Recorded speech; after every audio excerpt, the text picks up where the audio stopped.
जय हिंद। आज की वीडियो में हम जानेंगे तीसरा भाग वासुदेव शरण अग्रवाल जी के अध्याय का जो अभ्यास प्रश्न है उसका पहला भाग। दूसरा भाग मैंने करा दिया है, अगर आप लोग नहीं देखे हैं तो जाकर मेरे चैनल की प्लेलिस्ट में से जाकर देख सकते हैं। तीसरे भाग में गद्यांश पर आधारित प्रश्नों के उत्तर देना है। उससे पहले मैं कुछ दिखाना चाहता हूं कि यह जो गद्यांश है बहुत ही महत्वपूर्ण गद्यांश है, क्योंकि यह 2019-2020 में पूछा गया था, 2022-2023 में भी पूछा गया था। यह 2019-2020, लेकिन 2030 के बोर्ड में यह नहीं पूछा था, फिर 2022-2023 में पूछ दिया।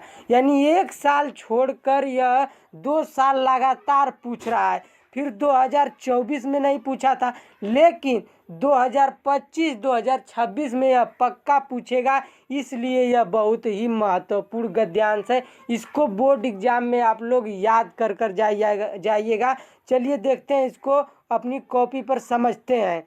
तो ये देखिए गद्यांश जो है, भूमि पर रहने वाले जन, ये जो दिए गए गद्यांशों पर आधारित प्रश्नों के उत्तर देने के लिए कर रहा है।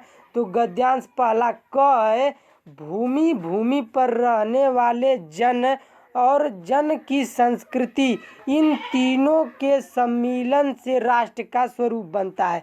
भूमि पर रहने वाले जन यानी हम लोग रहने वाले हैं, तो हम लोग को जन कहा गया है। जन की संस्कृति और हमारी जो संस्कृति है, भूमि और जन संस्कृति, इन तीनों के सम्मिलन से राष्ट्र का स्वरूप बनता है। फिर भूमि का निर्माण देवताओं ने किया था, यानी भूमि का निर्माण देवताओं ने किया था। फिर यह जो अनंत काल से स्थित है, जो हमारी भूमि यानी पृथ्वी है, अनंत काल से स्थित है। उसके भौतिक रूप, सौंदर्य और समृद्धि के प्रति सचेत होना हमारा आवश्यक कर्तव्य है। जो हमारी भूमि है, इसके भौतिक स्वरूप, भौतिक यानी जो हमारी भूमि प्राकृतिक अनाज हमें आहार प्रदान करती है, उसी को भौतिक स्वरूप कह सकते हैं। उसी को भौतिक स्वरूप कहा गया है।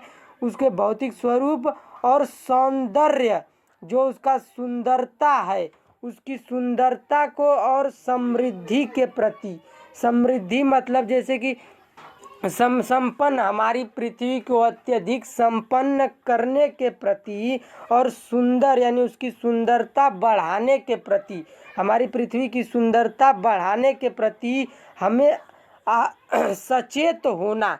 सचेत मतलब जैसे जागरूक, सावधान होना, सावधान और जागरूक होना ही हमारा आवश्यक कर्तव्य है। फिर भूमि के पार्थिव रूप के प्रति हम जितने अधिक जागरूक होंगे, उतनी ही हमारी राष्ट्रीयता बलवती होगी। यानी जो हमारी भूमि है, उसके प्रति हम जितना ही जागरूक होंगे, यानी भूमि के पार्थिव रूप के प्रति। पार्थिव का मतलब होता है मिट्टी का बर्तन, यानी जो मिट्टी से उत्पन्न हुई चीज़ें होती हैं, उसी को पार्थिव कहा गया है। उसी पार्थिव रूप के प्रति हमें अधिक जागरूक मतलब जागरूक जितना होंगे, उतनी ही हमारी जो राष्ट्र बलवती होगी। राष्ट्र जो हमारा है बलवत हो, यानी मजबूत होगा। यह पृथ्वी सच्चे अर्थों में समस्त राष्ट्रीय विचारधाराओं की जननी है। यानी जो हमारी पृथ्वी है, सच्चे अर्थों में समस्त जो राष्ट्र हमारा है, राष्ट्र है, उसकी विचारधाराओं की जननी है, माता है। हमारी विचारधाराओं की माता है। जननी मतलब होता है माता। जो राष्ट्रीयता पृथ्वी के साथ नहीं जुड़ी, वह निर्मूल होती है। यानी जो राष्ट्रीयता, जो राष्ट्र पृथ्वी से नहीं जुड़ता, पृथ्वी से अलग रहता है, वह यानी जैसे फूल की जड़ जैसे होती है, अगर फूल जड़ से नहीं जुड़ा है तो वह निर्मूल हो जाता है, मर जाता है, यानी मुरझुरा जाता है। उसी तरह अगर हम पृथ्वी से नहीं जुड़े रहेंगे, हमारा राष्ट्र पृथ्वी से नहीं जुड़ा रहेगा, तो हम भी निर्मूल हो जाएंगे, बिना जड़ के हो जाएंगे। इसी तरह हम समाप्त हो जाएंगे, ख़त्म हो जाएंगे। यानी निर्मूल का मतलब जड़ होता है, और बिना जड़ के तो फूल भी मुरझुरा जाता है। तो हम क्या चीज़ है, यही कहा गया है, इसका अर्थ यही है। फिर राष्ट्रीयता की जड़ें, राष्ट्रीयता की जड़ें पृथ्वी में जितनी गहरी होंगी उतना ही राष्ट्रीय भावों का अंकुर पल्लवित होगा। यानी जो हमारी राष्ट्र की जड़ें हैं, यानी राष्ट्र को जड़ मान लिया गया है, जो हमारी राष्ट्र की जड़ें हैं वह जितनी ही पृथ्वी से गहरा संबंध बनाए रखेंगी, पृथ्वी से जितना गहरा संबंध होगा उतना ही हमारी राष्ट्रीय भावों का अंकुर पल्लवित होगा, उतना ही हमारा राष्ट्र विकसित होगा। विकसित, अंकुर का मतलब जैसे बीज हो गया, जैसे फूल का जो बीज होता है वो अंकुर, जो उसी को अंकुर कहा गया है। तो पल्लवित मतलब विकसित होगा, पल्लवित का मतलब विकसित होगा, पल्लवित होगा, हमारा राष्ट्र विकसित होगा। फिर इसलिए पृथ्वी के भौतिक स्वरूप की आदोपांत जानकारी प्राप्त करना, उसकी सुंदरता, उपयोगिता और महिमा को पहचानना आवश्यक धर्म है। हमारा क्या धर्म है कि पृथ्वी की भौतिक स्वरूप, जो हमारे पृथ्वी से उत्पन्न जितनी भी चीज़ें हैं, यानी पृथ्वी का इतिहास, पृथ्वी का इतिहास। आदोपांत का अर्थ होता है, मतलब होता है शुरू से आखिरी तक का पता करना। यानी जो हमारे पृथ्वी के बारे में जो भौतिक रूप है, स्वरूप है, भौतिक वस्तु, जैसे भौतिक रूप स्वरूप को पता लगाना, भौतिक जो हमारी पृथ्वी के भौतिक स्वरूप को पता लगाना, उसके इतिहास का पता लगाना। यानी जो हमारी भौतिक, जो हमारी भूमि है भविष्य काल में कैसी थी और इस समय कैसी है, उसी के बारे में पता लगाना, उसी को जैसे शुरू से आखिरी तक पता लगाना। इसी के लिए आदोपांत, ये ठेठ हिंदी में लिखा गया है। आदोपांत का मतलब होता है शुरू से आखिरी तक का पता लगाना। हमारी भूमि के बारे में, हमारी पृथ्वी के बारे में शुरू से आखिरी तक का पता लगाना और उसकी मतलब उस जानकारी प्राप्त करना, जानकारी प्राप्त करना, हमारे पृथ्वी के भौतिक स्वरूप की जानकारी प्राप्त करना और उसकी सुंदरता को समझना और सुंदरता बनाए रखना, हमारी पृथ्वी की सुंदरता को बढ़ावा देना, बनाए रखना और उसकी उपयोगिता, जो हमारी पृथ्वी को उपयोग में लाना, और हमारी पृथ्वी को उपयोग में लाना सावधानी पूर्वक और सचेत होकर, सावधानी पूर्वक उपयोग में लाना, जागरूक रूप से उपयोग में लाना और उसकी महिमा को पहचानना। हमारी भूमि की महिमा को पहचानना ही हमारा आवश्यक धर्म है, यही हमारा आवश्यक धर्म है। ये जितना मैंने इसका समझाया, इसको समझाया, यह इसकी सारी व्याख्या है। व्याख्या में इतना लिख देंगे तो ये हो जाएगा, लेकिन व्याख्या इतना नहीं लिखना है। मैं आपको बताता हूँ, इसमें 5 प्रश्न दिए जाएंगे। इस गद्यांश, हर गद्यांश में 5 प्रश्न दिए जाते हैं। बोर्ड एग्जाम में जो गद्यांश पूछा जाता है उसमें 5 प्रश्न दिए जाते हैं। तो पहला जो प्रश्न है, उपयुक्त गद्यांश के शीर्षक एवं लेखक का नाम लिखना है। यानी तो हम लिखेंगे उत्तर हेडिंग डालकर लिखेंगे उपयुक्त गद्यांश का शीर्षक जो है राष्ट्र का स्वरूप है। राष्ट्र का स्वरूप ही इस गद्यांश का शीर्षक है, राष्ट्र के स्वरूप से ही यह गद्यांश लिया गया है।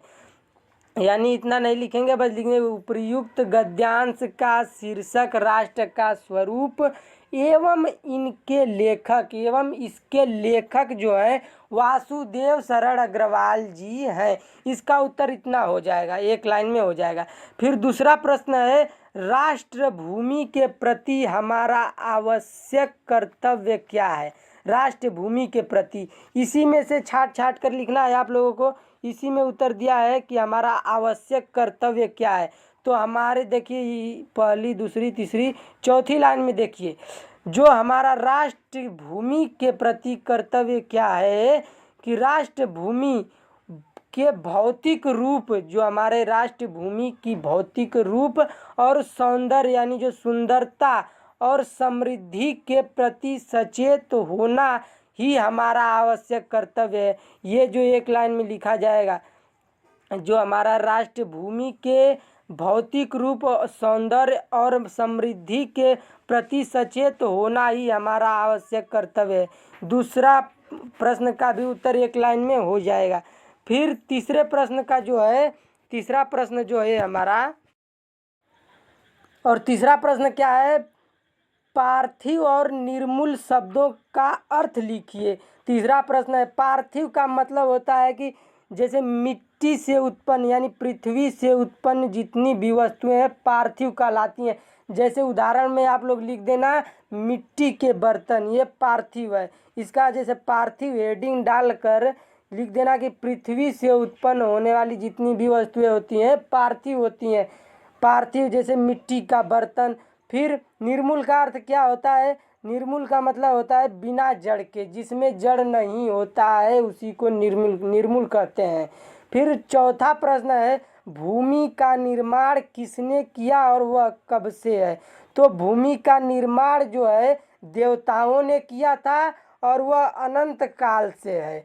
फिर पांचवा प्रश्न है, रेखांकित अंश की व्याख्या करना है। तो ये देखिए रेखा जितनी दी गई है, जितनी लाइन में रेखा रहेगी उतना ही आपको व्याख्या करना है, रेखांकित जितना रहेगा उतना ही व्याख्या करना है।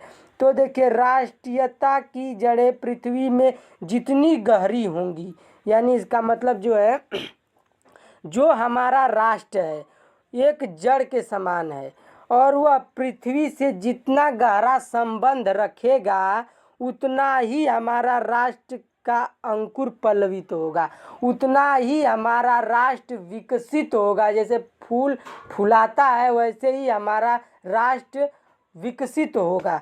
फिर इसलिए पृथ्वी के भौतिक स्वरूप की आदोपांत जानकारी प्राप्त करना, उसकी सुंदरता, उपयोगिता और महिमा को पहचानना ही हमारा आवश्यक धर्म है।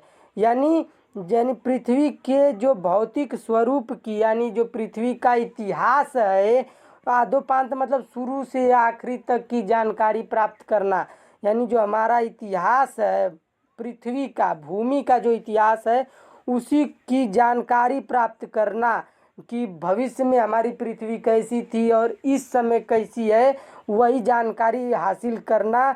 फिर उसकी सुंदरता को बनाए रखना, उसकी सुंदरता को सजाए रखना, हमारी पृथ्वी की सुंदरता को सजाए रखना ही और उपयोगिता यानी उसकी उपयोग करना, जो हमारी भूमि है उसका उपयोग कैसे करें, सावधानी पूर्वक करना, सावधान पूर्वक और जागरूकता से उसको उपयोग करना और महिमा को पहचानना, और हमारी भूमि की महिमा को पहचानना ही हमारा आवश्यक कर्तव्य है या धर्म है, यही हमारा धर्म है। व्याख्या में इतना लिख देंगे तो आपको पूरे में पूरे नंबर मिल जाएगा।